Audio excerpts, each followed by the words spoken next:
Welcome back to the latest edition of The Audible, presented by Trader Joe's. I'm Bruce Feldman, joined by my colleagues from The Athletic, Ralph Russo, who's here, Stu Mandel, not here.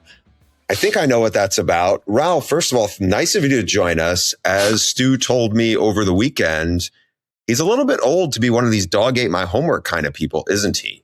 So you were away, and then all of a sudden there was some kind of technical difficulties. I don't know if it was day drinking. That's technical difficulties. Please explain yourself.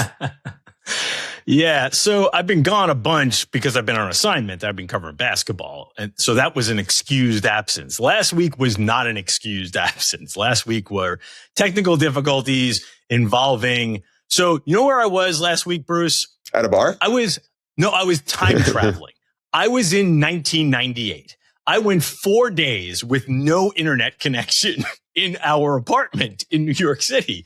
And I'm not going to bore you with why it took that long and why we had that situation, but it was just like being thrown into a time machine. And like all of a sudden, like, what do I do if I can't get on the internet? Especially me, because my TV comes through the internet. I don't have cable. So I don't know. I was living kind of a Quaker's life for a couple of days. I was trying to read some books, listen to a bunch of podcasts because I could do that off my cellular. So yeah, I fell down a rabbit hole for a few days. I am back. The issue with my apartment is not 100% fixed, but I think it will be fine. It just kind of ruined what was supposed to be a kind of a cool weekend for me. I love my wife, but my wife had a girls' weekend. So I was going to be a little bit on my own, bachelor kind of thing. And I was going to watch some basketball and catch up on some shows that maybe aren't my wife's deal, right? Like some music documentaries that I really have wanted to catch up on, and some comedy specials that maybe wouldn't be my wife's favorite comedians.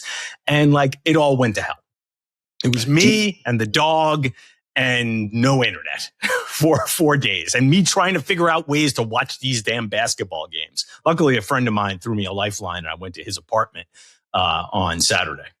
Do you think there's a possibility it was your wife's way of kind of going, F him, I'm going to really show him something. Let's let him find himself this weekend.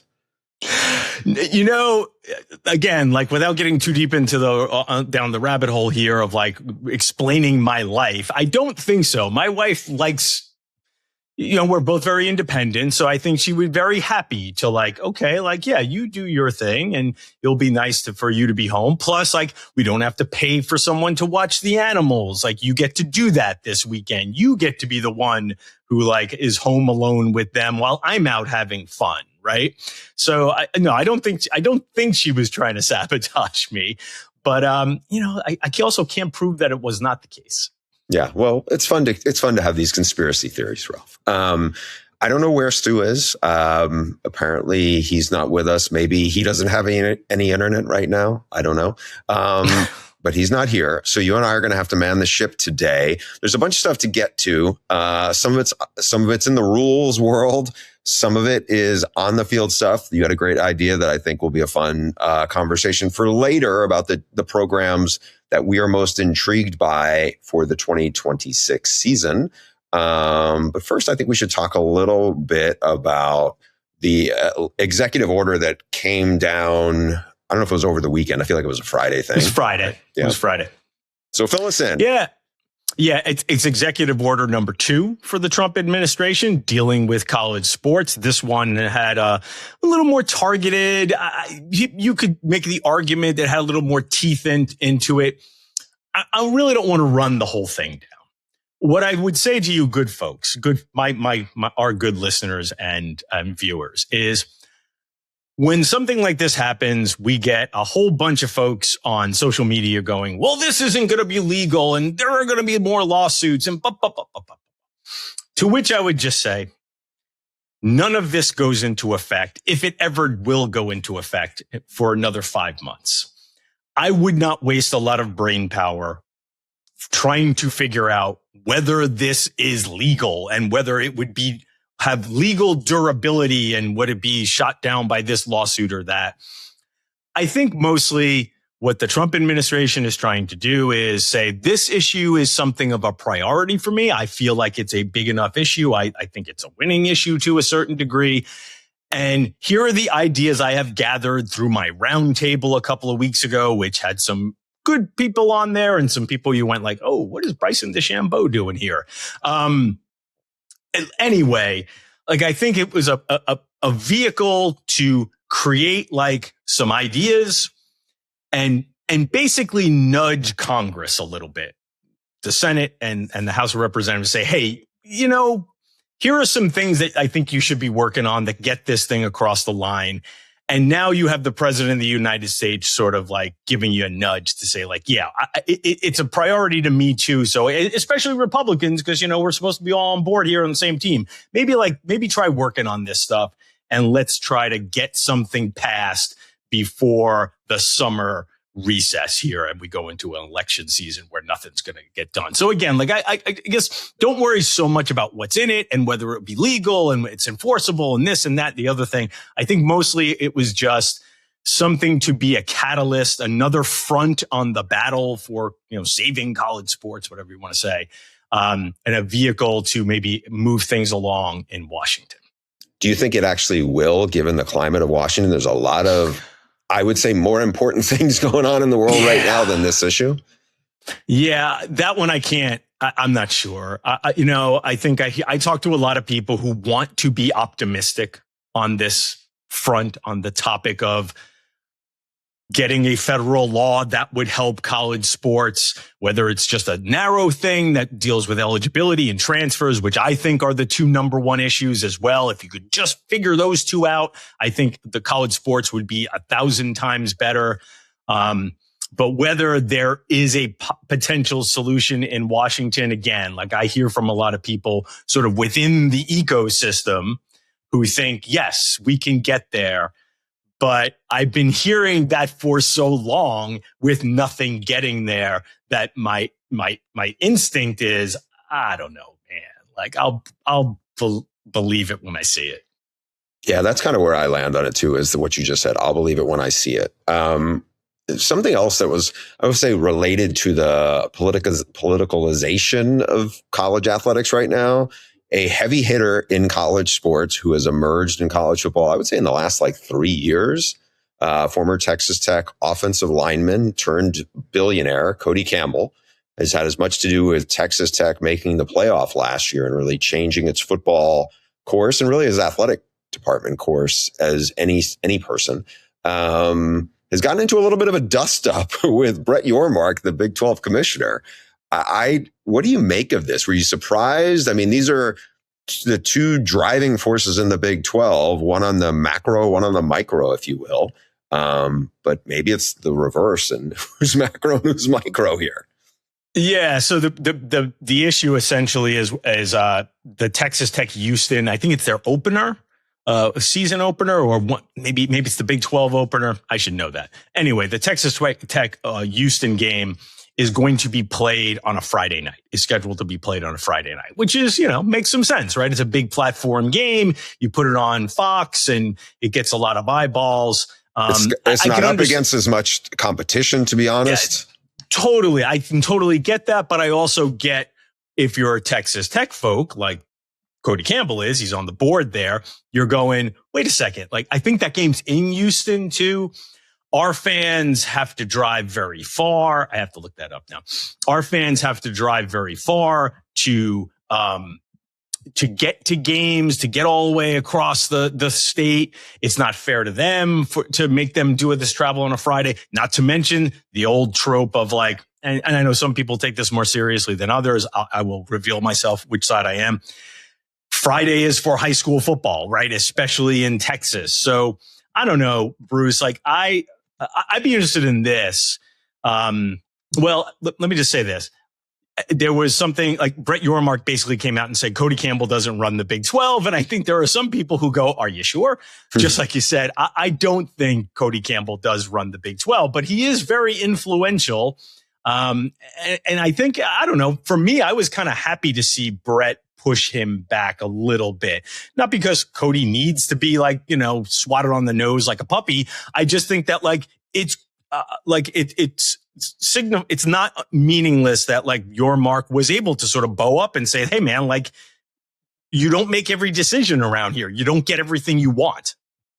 Yeah. And I think if people know Yormark's past and where, the world he's comes from, he's been around, he's more so than probably a lot of the conference commissioners.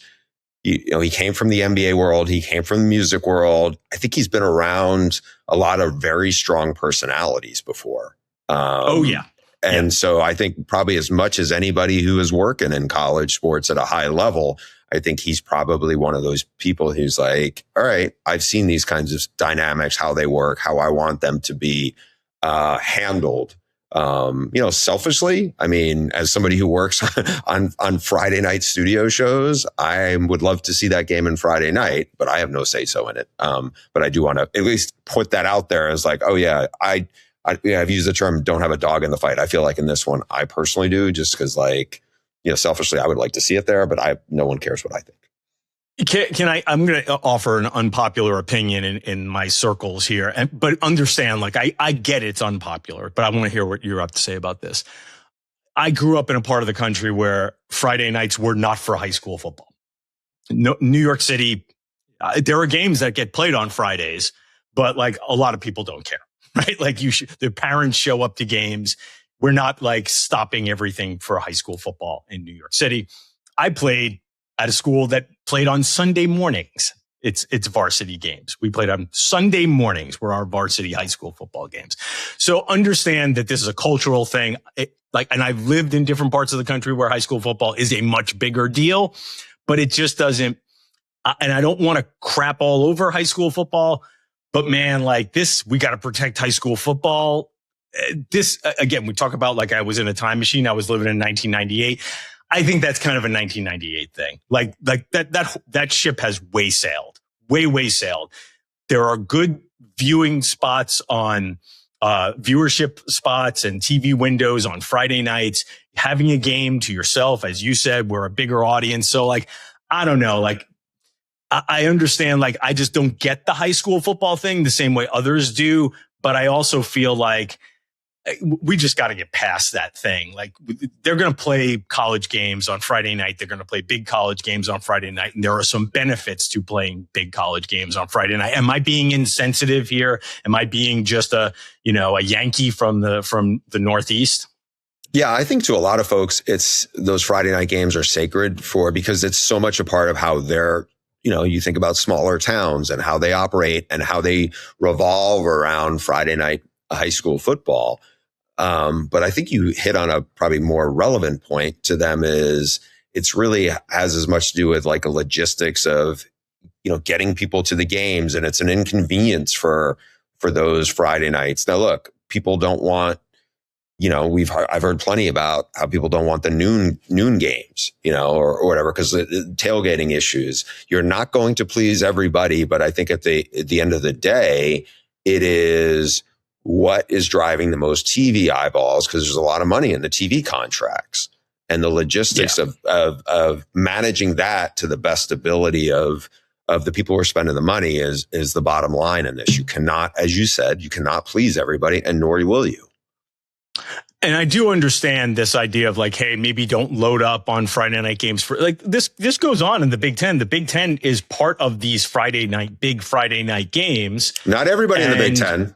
But that's exactly where I was going to go with that, right? Like Ohio State has basically said, not us. Michigan has said, not us. Penn State, not us. As far as I know, like we did some of that is logistics. Yeah, we did a Big Ten game. This was back.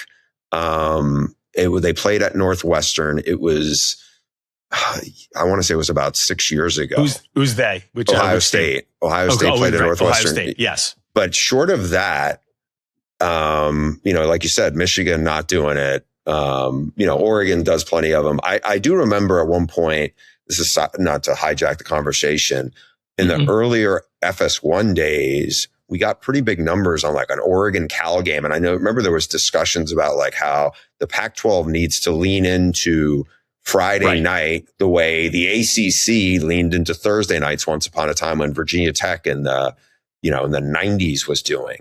And the Pac-12, from a logistics standpoint, just didn't want to do that enough to make it work. And I don't know if that contributed to the downfall of the Pac-12 or not, but it didn't help.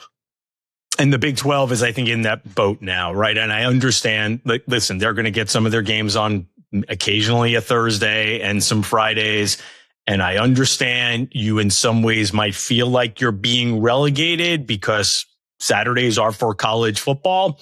But again, there, just like you said, there is that balance of we get the window, we're standalone. There has to be places. Plus, hey, we signed this big TV deal, right? It always goes back to that, doesn't it, Bruce? Because you talk about whether it's big noon. Back in the Pac-12 days, it was too many night games and not enough night games, or anything having to do with when the games kick off and 6-day windows, 12-day windows, anything, all the things that are baked into TV agreements that drives fans nuts because they're not necessarily fan friendly. All of it comes down to, hey man, like, this is what the money's for, right? Like you're getting so much money from these networks. That's the trade-off, dude. Like, you're going to give up a little bit of your scheduling freedom to make sure do you also want, and this is the thing that I often bring up to fans, like, do you want every game on TV? Like, do you want to watch because it was not that long ago when not every game was on TV. Not even, like, some of them weren't even on local TV, right? Right. So, like, this is a little bit of the trade-off, and it's easy for me to say because I'm not a fan of one team and I don't plan my weekends around one team. And, like, it doesn't matter to me if there is a game that all of a sudden becomes a night game 6 days out. So I get that, like, it's easy for me to say this because I live in a bubble where I'm not necessarily, influenced by the times of the games and things along those lines in the scheduling. But again, like, this is what the money's for, Bruce. Yeah, and I would argue that you would probably be way more likely, unless you're a diehard Texas Tech fan or a diehard Houston fan, you're way more likely to watch that game if it's on Friday night, opposite next to nothing. There's probably not another game of that magnitude where you could have two top 25 teams playing. Than you are on Saturday, where you may have it in your rotation. Honestly, you might not. I mean, look, Houston had a really good year last year. I think they'll be a top 25 team. Texas Tech, I think, is quickly established itself. But at the same time, it's not going to have the built-in audience. And again, I don't know what it would be going up, off the top of my head, know what it'd be going up against if it was in the Saturday window. But it's just too many other things, because what ends up happening on Saturday is you have those a marquee game to some degree, but then you're also going to have, like, that game where, oh my God, North Carolina is losing by 22 against App State. Now, what now for Belichick? Or, one of those kinds of dynamics that people get to. And then all of a sudden it takes some of the audience away all on top of that. Yeah, these standalone games on Friday night can be a good opportunity to showcase programs. And I understand Texas Tech is moving into a place where they feel like they don't need that type of showcase. We're doing a good enough job showcasing our program on our own. But again, this is what the money's for, guys. All right, Ralph, before we get to a break, there's a little bit of other news on ghost transfers. It's a funny term right now. What exactly is it and what isn't it? Because I know I asked you something offline that kind of was conflated with it. Yeah, we talked about a little bit about this a couple of weeks ago when they first proposed this rule about, like, basically it's just players transferring outside the transfer portal. And it's not really a tampering situation like the Ole Miss Clemson deal that's kind of playing out in public. It's more about, think Xavier Lucas, Wisconsin to Miami, right? A guy who never really jumped in the portal, just unenrolled in one school and showed up and enrolled at another school, which, by the way, that's what students can do, right? I don't have, if I'm a college student, I don't have to, signal my transferring through the portal or some type of NCAA apparatus. But to actually create some order around this so players don't do that, especially coming up in the spring, because remember, we have no more spring transfer window, right? So I think there's some concern that, like, what's going to happen is some teams will go, we could still use another cornerback or a linebacker or some offensive line help, or man, maybe our quarterback broke his leg in spring practice. And that all of a sudden you'll find these schools and these players like circumventing the portal. So what the NCAA did and approved last week was these really big, severe penalties, not on the player. The player can do this, can transfer outside the portal, ghost transfer, blind transfer, whatever you want to call it, and show up and play. But if you play that player and you take that transfer, the school could be facing a massive fine, like 20% of their department budget or their team budget, right? Whatever their budget is for football, plus a huge suspension for the coach of like 6 games. So the idea behind it was the NCAA, instead of punishing the player, you can still do whatever you want, player, but we're going to encourage the schools not to indulge in this. Yeah, accept you, or if they're going to, like, you can accept them, but you're going to have to deal with some of these repercussions. So I don't know if it's going to be like this stuff might get challenged as well as far as the legality of it. But I think the top line here, Bruce, is like the NCAA is trying to make some rules. Like, I think there's been a lot of complaining throughout the industry of like the NCAA has to do something, make some rules, enforce some rules, blah, blah, blah. Like, this is it. Okay. Like, you wanted them to try to make some rules. This is the folks in Indianapolis with the encouragement of membership, because it's membership, it's ADs and presidents and coaches who make these rules. This is the NCAA saying, okay, we are going to make this rule. Will you abide by it? Now, does this include players who have already graduated college who can then move on? That is, yes, you still have to be in the portal. You still have to be in the portal. But then I think I see where you're heading there. There's that vague area of, are you eligible, right? You still need to be eligible. Those are two different fronts. This is assuming the player has NCAA, endorsed eligibility, not the endorsement, the eligibility endorsement of a judge in the northeast corner or the northwest corner of Mississippi, but you actually have NCAA validated eligibility. You have to get into the portal. If you circumvent the portal, the team or the school that takes you faces these penalties. Okay, we'll have to stay tuned and figure out where this is headed. We're going to go to a break, but when we come back, a bunch of interesting stuff. Ralph had a great idea to talk about some on-field stuff of the teams that intrigue us most for 2026. Also, we may have seen the death of conference championship games. Very interesting topic coming out of Tuscaloosa, of all places. And one thing before we go, also to break, when we looked at the schedule of what is in that week 3 of Texas Tech Houston, there's a huge game in the SEC that's going to be on that Saturday that everyone will be watching, because it's going to be Lane Kiffin taking on Ole Miss and LSU. So that'll be interesting. Miami and Wake Forest are also scheduled to play on the Friday night. So it's not like there won't be a ranked team expected to play on Friday night. So back with that in a second. And we're back here on the Audible. Bruce, Greg Byrne, the athletic director for the University of Alabama, friend of the show, has been a guest on the show, had something interesting to say last week to USA Today. It was interesting enough that we here at The Athletic thought, you know what? We should maybe write a little story about that too, which we don't necessarily always do. But like sometimes when somebody says something interesting enough on the record to another news organization, you sort of go, that's probably news regardless of who he says it to. Basically, Greg Byrne said, SEC championship game, get rid of it. It's time has passed. Nuke that thing. It just doesn't make sense to play it. It's too complicated in terms of what it does to playoff chances. Is it actually crowning a champion? Is it making it harder for the teams that play?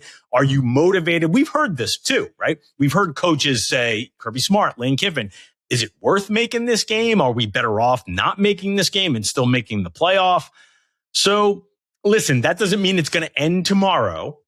But I think when somebody like Greg Byrne says it, he's probably not the only person in his conference thinking it. And as much as Greg Sankey hasn't necessarily moved to say, yes, we need to do this.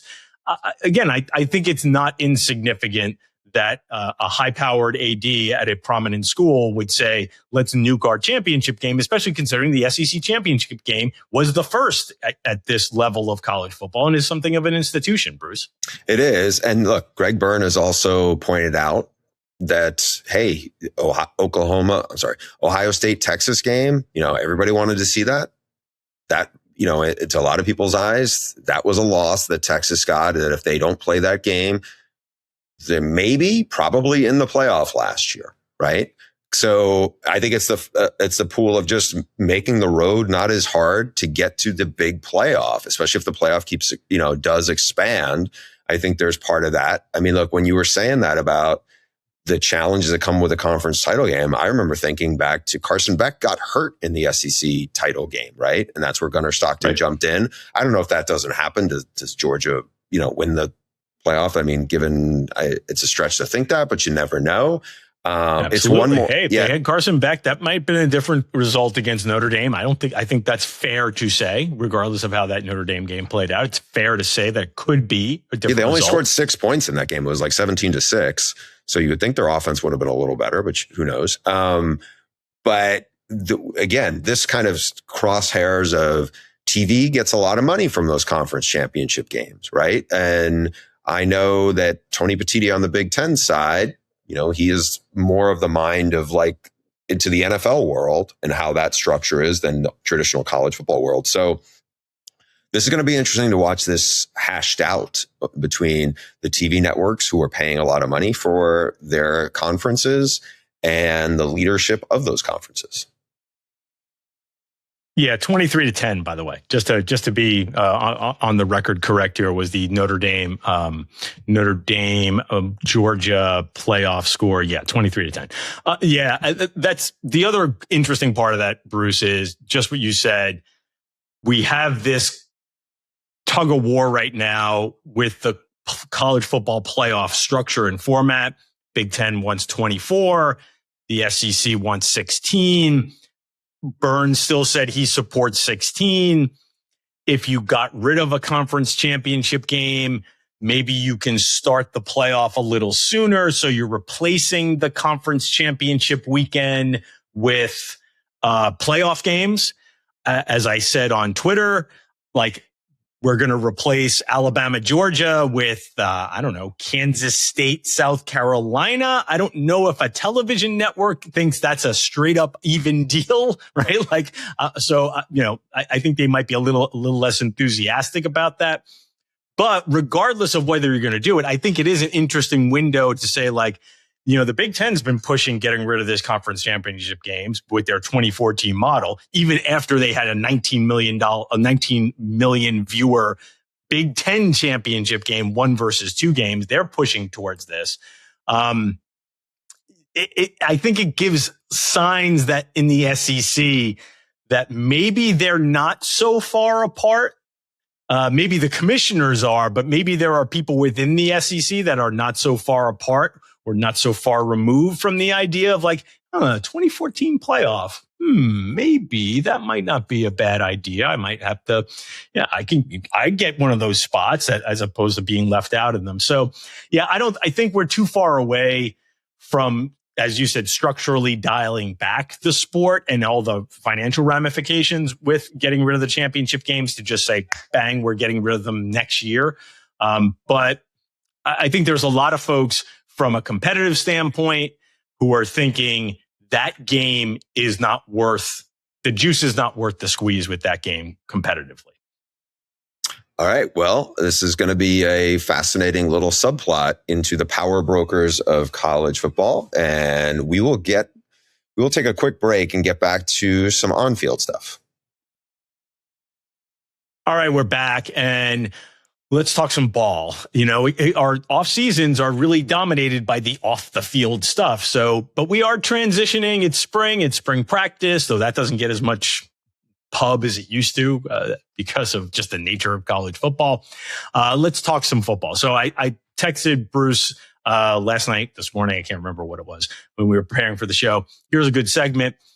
You got to pick 3 teams that you find among the most interesting in the country heading into this season. Interesting, very broad word. Like, what is interesting about this team? It's roster construction, it's coach, it's schedule, anything that's interesting. Its overall vibe. What is interesting about this team? However, 2 caveats. Can't be a playoff team from last year. Can't be a team with a new coach. Playoff teams, we talk about them a lot. Of course, they're interesting.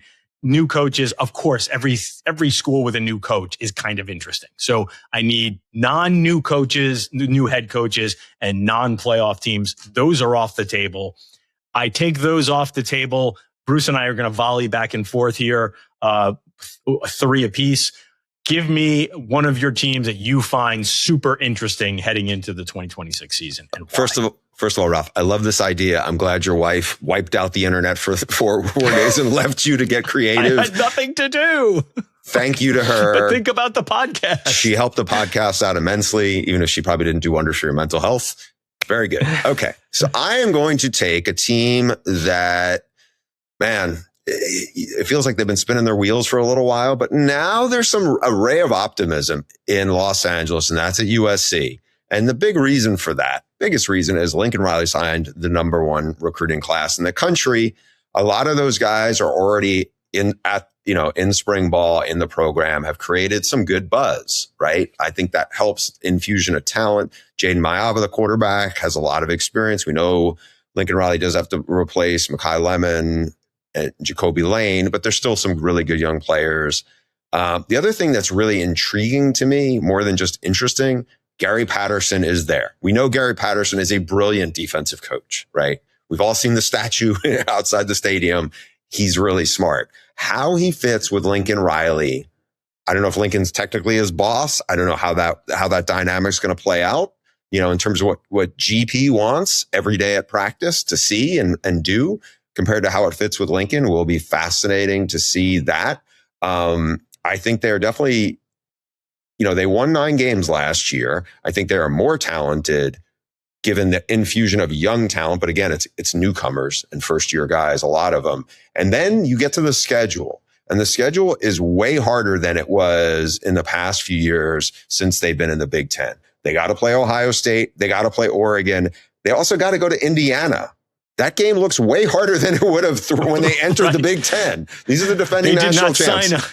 USC did not sign up for tough Indiana games when it decided to enter the Big Ten a few years ago. No, they probably snickered when Cignetti went into the Rose Bowl and kicked the crap out of the Bruins and be like, that's how bad they are. Well, now you got to go to Bloomington and deal with them. They also got to go to State College. That's not a fun road trip. Matt Campbell has a lot of experience from his guys from Ames that came with him. So those are just 4 tough games. They got Washington in there. I'm fascinated to see how the Trojans look this year. I love that. That's a good one. The only thing I would add on USC, and talking with somebody who I think has a fairly good idea of like what that roster looks like, is they are probably going to have to rely on some of those young players on defense, maybe more so than you'd be very comfortable with in the Big Ten. That's the only thing not that it can't be done, but I'm interested to see how that works out for USC in the Big Ten this year. But you're right. I mean, they got a lot of guys coming back, and I think it's a pretty good team, even with Mekhi Lemon off to the NFL. All right. So my #1 is Tennessee. And I sort of zoned in on Tennessee because of a couple of reasons. First of all, and they didn't necessarily want it to be this way. They tried to get Joey Aguilar to come back. They opened the door for Joey Aguilar to come back when he sued to try to get another year of eligibility.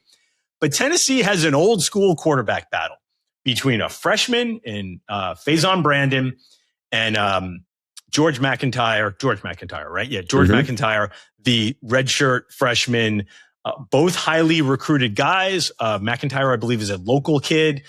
Faison was a 5-star. So like just the fact that they are, and again, it wasn't necessarily choice 1. I think they would have liked to had an experienced guy like Aguilar there. And they went in, they talked to Sam Levitt, but they are stuck with an old school quarterback battle between 2 unproven commodities, but guys who should be talented, who you'd think back in the day, way back in 2019, Tennessee would be looking, a lot of schools would be in Tennessee's situation. Hey, we don't have a lot of experience here, but we've got two guys who we've evaluated very highly, who have a lot of stars on their resumes, on their recruiting resumes. This should be a good thing. So I'm interested to see how that one plays out. The general feeling is like Brandon has the higher ceiling, but McIntyre has been in the system for a year. So does that work out okay for them? I guess the other thing too is like they did a ton of work in the portal to address a secondary. That was a big problem last year. But you know, a big reason why that was a big problem last year, Bruce, you know this, both of their best cornerbacks were hurt all year, right? One of them is going to be Jermad McCoy. Gerard. He probably will be a top 15 pick. And the other quarterback, Colton Hood, probably will be a first round pick too. Right. And Ricky Gibson was another kid who got hurt also, who I think they expected to play a fair amount. And I think he transferred out, though. I think he transferred to A&M, but he didn't play much last year either. And they were expecting, so they had all kinds of issues. They totally portaled a secondary in. They brought in Jim Knowles, the defensive coordinator who comes with a pretty good resume and background. That didn't work out at Penn State, but he won a national championship at Ohio State. The conventional wisdom on Knowles is, well, it usually takes a year, right? Yes. It usually takes a year for it to settle in. Now, I've talked to some coaches who will tell me it's not just Knowles. Generally speaking, on the defensive side of the ball, it takes a year. Now, Corey Heatherman at Miami just proved that doesn't always have to take a year. But you look at like what they're doing on defense to improve a unit that collapsed last year. The interesting things on offense where they have a lot of good skill position players, Bishop, the running back, Mike Matthews, I think they're like pretty good at skill position guys. If they get the quarterback thing figured out and they could, and the defense doesn't take a year, they bring in some of these Penn State guys with Jim Knowles, including Chaz Coleman, who is a 5-star edge rusher who could be like a total stud. That guy could be a high first-round draft pick in a couple of years. The last thing I'll say on this one, Bruce, is the difference between a team that goes 8-4 in the SEC and a team that makes the playoff and goes 10-2 is really not very much. Like you could switch Tennessee and Oklahoma pretty easily. If you like, Oklahoma beat Tennessee last year and was a close game. Tennessee played a competitive game against against Alabama. Like, I just think Tennessee had an incredibly disappointing year because they went 8-4 off a playoff team and didn't make the playoff again. And Oklahoma had this really great year because they made the playoff. And I don't think the differences between those two teams is that great, even last year. So I wonder when they're coming into this season if the difference is that great. And I just think the nature of the SEC is you're going to see teams moving up around these like 10-2, 8-4 area just based on health and a little luck and some quarterback play. So I'm super interested in where Tennessee's going and especially interested in, as I call it, their old school quarterback battle. Yeah, that's a good one. I'm curious. I mean, I've seen Faison Brandon at the Elite 11. He's impressive. I mean, he's a young quarterback, even by, I think by calendar years for what was in that class, but very talented.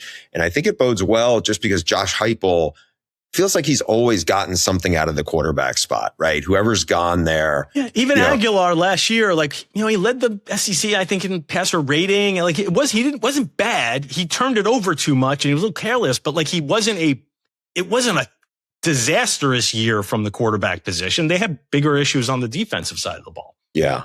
Okay. I'm going to go to a team that I don't think has any hope of making the playoff, but they will be interesting. And I'm curious to see if they will be better. And right. So is this going to be the last year for Deion Sanders at Colorado? We know he's had some significant health issues that, we've talked about from time to time over the last year and a half or so. It was a really rough year in the post Shador, Travis Hunter era of Colorado. New AD, now all of a sudden, to me, one of the more interesting offensive coordinator hires in the country was Deion grabbing Brennan Marion. Brennan Marion, very polarizing figure in coaching circles inside the coaching world, but he is a really good offensive mind. You look at what he did at UNLV as the OC when Barry Odom took over and they were bad. And he inherits a quarterback who's got some ability, who's like a preseason all-conference quarterback. That kid gets hurt in the first month, And then the backup, who was Jaden Mayava, who nobody knew, had much expectations of, goes in and plays. He's like the conference freshman of the year. And then he leaves, goes in the portal to USC. And then he has, remember Matt Sluka? We did a big story about Matt Sluka because he came from Holy Cross, and there was issues about how was he getting paid? How was that? And they end up, he doesn't end up playing. And then they end up getting the backup. And that kid plays at like an all conference level. So, he's a really good offensive coach. He's, his go-go offense has a lot of interesting wrinkles. They find a way to run the football, which is something Colorado has not, as even when they were good in a top 25 team in Deion's second year, they didn't run the football particularly well at all. So now we'll see how this fits. Again, you got two big personalities here. You got another guy who I feel like wants to do, because Marion, remember last year, he went from UNLV, Sac State head coach. I think they were 8-6, had a pretty solid year. And then he left because he felt like, hey, this is a better situation for him. And I'm fascinated to see how it goes in Boulder. And they did, by the way, bring in some good portal additions at the skill spots. I mean, really productive guys who I think could come in, and we'll see how Juju Lewis, remember, he was the former highly recruited quarterback, was committed to USC forever from Atlanta. Now he is in Boulder. See how he fits with this go-go offense. Yeah, let's think about CU. Odd first year under Deion, improvement, but because of the arc of the shape of the season, winning 3 games early and then bottoming out, it felt a little more disappointing, but nonetheless, it was still a big improvement over where the program was because it was a tire fire when he got there. Big jump in year 2 with Shedeur and Travis Hunter as the Heisman winner. Then big slide back last year where it really came undone at the end of the season, and they looked like one of the worst teams in the country. And, again, like the new age of college football, you flip over the roster, you bring in some new guys, like, yeah, they could probably be competitive again in the Big 12 this year, because that's kind of the nature of the Big 12. There will always be intrigue around Deion and the long term there. But I am interested in this short term. And it is like, are we just going to keep doing the up and down? Like one good year, one bad year, one good year, one bad year. So, yeah, that's an interesting one. I'll go number 2 for me. I got 2 on my list here. Let me go to the ACC, and we'll go Virginia. Coming off a tremendous year Tony Elliott had, really, quite frankly, it was a bit of a hot seat year. I think that, Tony Elliott had been given some time, and there had shown glimmers of hope at Virginia. He had inherited a tough situation. The tough situation got real life tougher when some horrible things happened within that program in terms of the shooting a few years back. So I think he was rightfully given some time to grow there. But what was most notable about Virginia in their turnaround last year is they really worked the portal, invested really smartly, right? We talk about this all the time, and this is why I like this top line issue here. Get old, stay old. Virginia really pinpointed older players with some experience, good fits in their system, to maybe say, hey, this is not the most talented team in the ACC, but we're going to lean into our 21, 22, 23-year-old guys here. And that's going to give us a little bit of an advantage over some schools that have to, and programs that have to rely on some younger guys. And it worked great last year. Now, will it work as well this year? I don't know. The schedule still has some accommodations. The schedule is still somewhat accommodating. Like, they don't play Miami, don't play Clemson this year. And they're still going with a similar strategy. Cam Robinson is back, who was hurt last year. So he's back for yet another year at linebacker. They're going to have a quarterback competition between Bo Perbula and Eli Holstein. I suspect, as someone who's watched a lot of Pitt football, I have a funny feeling that way that one's going to go, and it's probably not going to go for Eli. But he probably is not a bad backup, frankly, all things considered. When you look at their roster again and what they did in the portal, it's a lot of graduate student, junior, senior. Like, it's just another really experienced team up front on the offensive line. They did really well last year that way. Got to replace a good center. But I'm just super interested to see if, like, they can continue this smart identification, smart evaluation, be old, be super experienced. If that can continue to be a way Virginia can stay toward the top of the conference. Do I think they're going to play in the conference title game again? Probably not, because a lot of things have to go your way to get there. But I am still fascinated to see if the model there for success creates a certain amount of sustainability. All right. I am going to dip into the G6 to get my third most intriguing program for me. And that is New Mexico. The Lobos had a terrific first season under Jason Eck. They won 9 games last year. Jack Lane, the quarterback who played well last year, he's back, but he's going to get pushed for the job by Oregon transfer Luke Moga, who's really fast. And remember last year, if you watch the Lobos, they would, bring in another quarterback to give them some juice in the run game. Moga's even faster than that guy, James Lobstein. So I'm interested to see how that plays out. Jason Eck has added an intriguing player from Bishop Gorman, the powerhouse in Las Vegas, Messiah Mingo. So remember that name. He was a guy who bounced around at some schools, but was at Gorman for a little while. But he actually was a Georgia had offered him. Usually you do not see players that University of Georgia offers end up playing, for the Lobos. But this guy has already looked really good. He is a little dynamic receiver who I think brings them a playmaker. He's already created some buzz in spring football. And again, this is a guy Eck is a guy we've talked about a decent amount on this podcast as somebody we expect, or at least I definitely do, that he's going to be coaching in the Big Tens sometime, probably, maybe after this job, because I think, I'm sorry, I'm losing my voice here. I think with him, I know there were some schools that were interested in him, and he was like, you know what? I think I have a really good team coming back next year. His son Jackson is a really good linebacker, probably could have gone for a lot more money to play for somebody else, wanted to stay playing for his dad.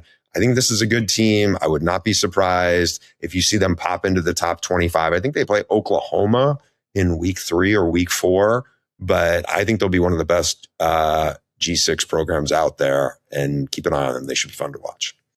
Yeah, if you're one of the best G6, you're in the mix for the playoff. It's simple as that. If they can contend for the Mountain West Championship, they should be, again, somewhat in the mix to make a possible playoff run.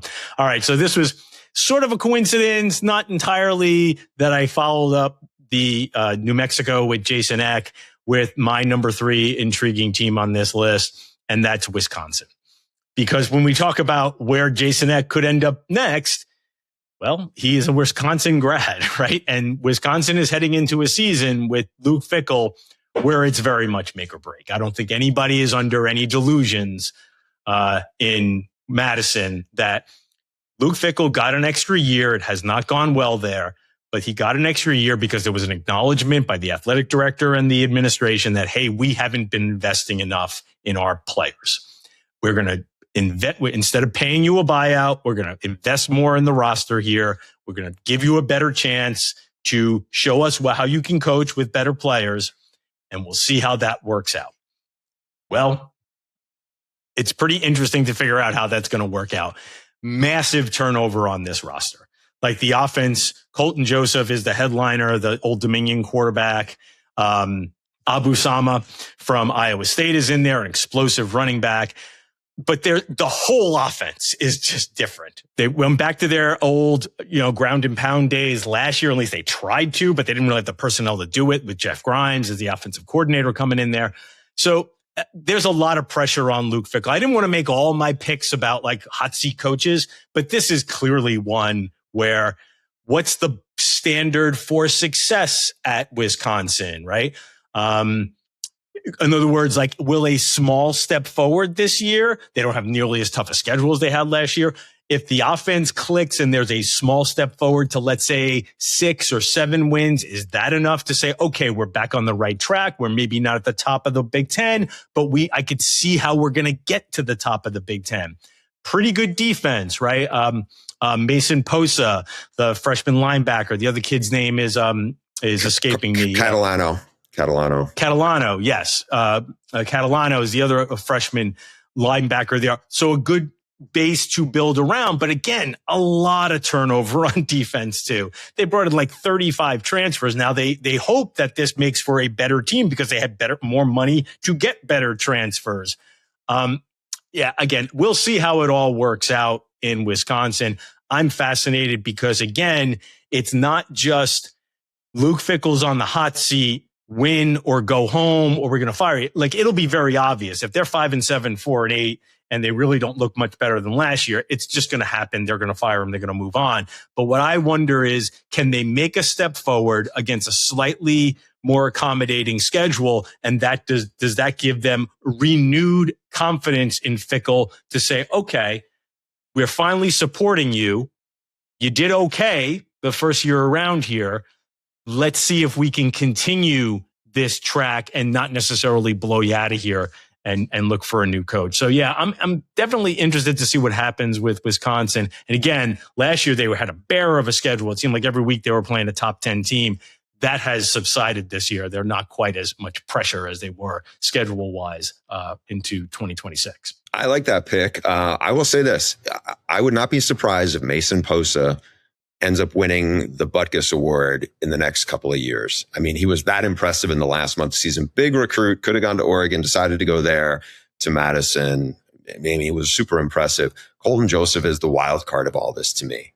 Until Mark Fletcher in the national title game, the only person who ran the ball well against the Indiana Hoosiers defense was Colton Joseph in the first game. He had like 2 80-yard touchdown runs. I don't know if he's going to be the Riley Leonard of the Big Ten for the Badgers, but he seems like he's a better fit for what they want to do there now, and it fits the identity. So I'm intrigued by the Badgers as well. So feel free to write in and comment on how we were wrong or the teams you're most intrigued by. We'll get to the mailbag next episode. Stu will be back. Write us at theaudiblepod@gmail.com. We'll see you next time.